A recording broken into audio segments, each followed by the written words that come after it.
Si la vida surgió de elementos inanimados, ¿por qué no se ha podido replicar una célula a partir de elementos inorgánicos? Pues necesitas unos cuantos millones de años para hacerlo. Estamos empezando con los experimentos, pero date una vuelta, unos 60 millones de años, seguro la tenemos.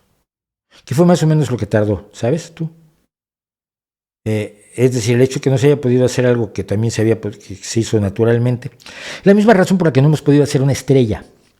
Las estrellas nacen a partir de cuestiones naturales, pero hacer una en tu garaje es un poco complicado. Se requiere una serie de condiciones que es muy difícil replicar en tu garaje. Y las condiciones de la vida son difíciles de replicar. Y no sabemos exactamente cómo surgió. Sabemos cómo evolucionó. Pero todos los enemigos de la teoría de la evolución siempre salen con que, pero ¿de dónde salió la vida? Es otro problema.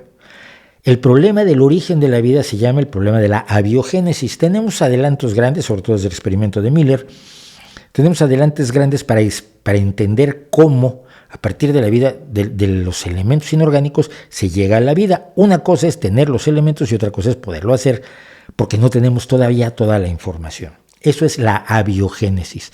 Ahora, una vez que tienes la primera célula a su camino, de allá hasta nosotros, ese sí lo conocemos con una claridad enorme. Esa célula se llama Luca, por cierto, el último ancestro común, last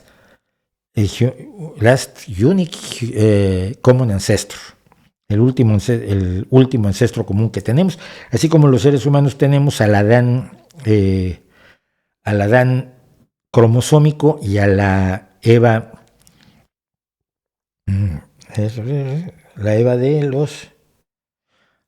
ahora se me olvida. Bueno, pero vamos, sabemos que descendemos de un solo hombre y de una sola mujer, no porque solo existieran ellos, sino porque las estirpes de los demás se han extinguido a lo largo del tiempo y hay una mujer, la Eva mitocondrial, de la que procedemos todos, y de allí tenemos las mitocondrias de esa Eva.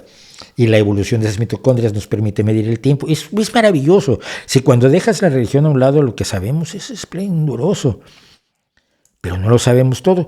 Es un defecto que tiene la ciencia. Cuando la ciencia arranca, no se sabe todo.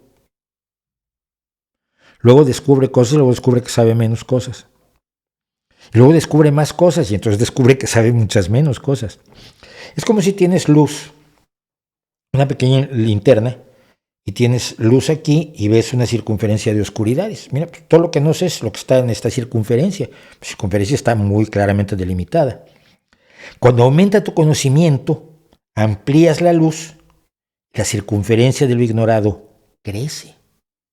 Y cuando sabes muchísimas más cosas, la circunferencia de todo lo que no sabes también crece.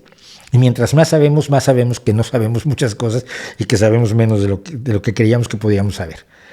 Y entonces ese creciente círculo de lo que no sabemos no se lo puedes echar en cara a la ciencia. Vamos avanzando, pero si tenemos 400 años de ciencia, hijo mío, tú quieres que en 400 años se haga lo que la naturaleza hizo en 60 millones. Tú eres de los que creen que si una mujer tarda 9 meses en dar a luz a un niño, 9 mujeres hacen un niño en un mes. Pues te equivocas.